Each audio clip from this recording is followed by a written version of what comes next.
Good evening, you're watching Just the News. I'm Amit. We start off with an update on monkeypox cases in India. India has reported 8 cases of monkeypox so far. Delhi has reported 2 new cases and Kerala has reported 1 case today. In Delhi, both the patients are from Nigeria and have been admitted to Delhi's Lok Nayak Hospital. In fact, the Delhi government has asked 3 private hospitals to create isolation rooms for monkeypox cases. All 3 cases in Delhi did not have any travel history. In all 5 cases from Kerala, patients traveled to from UAE, which means that they had a travel history. Union Health Minister Mansukh Mandavia has informed the Parliament today that 8 cases have been reported in India so far. In the meantime, Rajasthan has reported its first suspected case of monkeypox as well. The centre has set up a task force led by Niti Aayog member Dr. V.K. Paul to monitor the situation. Now, monkeypox is a zoonotic disease caused by the monkeypox virus, which belongs to the same family of viruses that causes smallpox. An update on the Jabalpur case right now, according to PTI. A day after 8 people were killed in a fire at a Jabalpur hospital, 4 doctors and a manager were booked on charges of culpable homicide. It includes doctors and a hospital manager. Sections 304, 308 of the IPC have been slapped against them. Now, 4 patients, 3 hospital staffers and 1 attendant were among those who were killed in the blaze.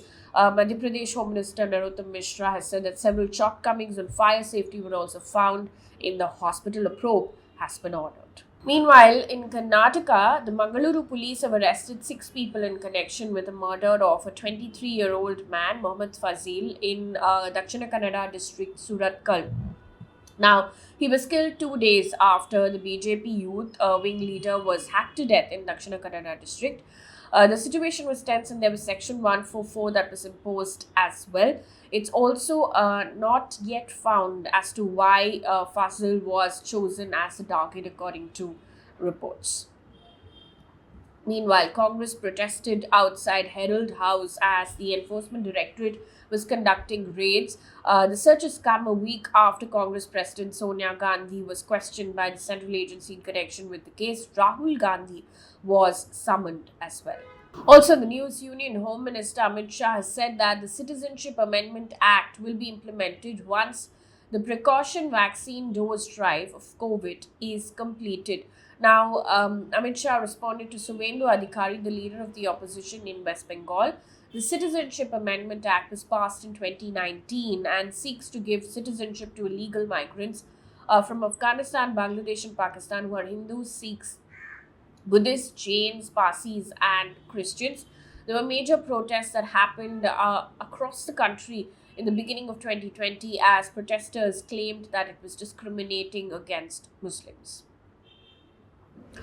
In Kerala, the IMD has issued a red alert for 10 districts amid heavy rains in the state. 12 people have died in rain-related incidents since Sunday. The red alert was issued for all districts except Thiruvananthapuram, Kollam, Pathanamthitta and Kasargod, where orange alerts have been put into place. Update on what's going on in the Parliament. Union Minister of State for Home Nityanand Rai informed the Lok Sabha today that 81 Chinese citizens were given Leave India notices and 117 others were deported for violating visa conditions and other illegal acts between 2016 and 2021. Moreover, 726 Chinese nationals were placed in the adverse list for violating visa conditions and other illegal acts. Also, the centre has informed the Lok Sabha that there are 84,659 vacancies in the Central Armed Police Forces and the Assam Rifles, which it aims to fill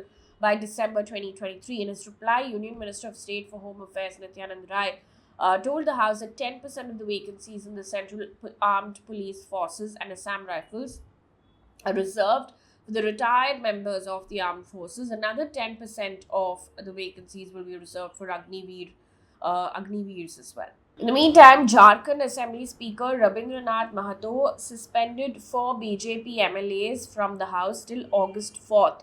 Now, they were suspended for alleged unruly behaviour. Now, this comes after BJP members sought CM Hemant Soren's resignation and demanded a debate on corruption as well. News coming in from across the globe. US President Joe Biden has announced that US security forces have killed Al-Qaeda leader Ayman al-Zawahiri in an airstrike in Kabul. Now, Ayman al-Zawahiri had been accused of plotting the 9/11 terrorist attacks in the United States along with former Al-Qaeda chief Osama bin Laden. In a televised address, Mr. Biden said, and I quote, "Justice has been delivered and this terrorist leader is no more," end quote. Now, Osama bin Laden was killed during a raid by US security forces on the 2nd of May 2011. Also in the news, US House Speaker Nancy Pelosi is reportedly headed for Taiwan on a visit. This could significantly escalate tensions with China, which claims the self-ruled island as its own territory. Now, Pelosi is on an Asian tour this week that is being closely watched to see if she will defy China's warnings against visiting Taiwan. In fact, China has repeatedly warned against the visit and on Tuesday said that the US would pay the price. Now, in the meantime, Russia has also warned the US against Pelosi's visit. One piece of good news before we wrap things up here on this bulletin. Indian women's fours team in lawn bowls has won a historic gold medal by beating South Africa 17-10 in the finals. Now, the players in the Indian team were Rupa Rani, Lovely Chobe, Pinky and Nanmoni Saikia. Now, till now, India has won 10 medals in the Commonwealth Games 2022. That brings us to the end of this bulletin. Thank you so much for watching.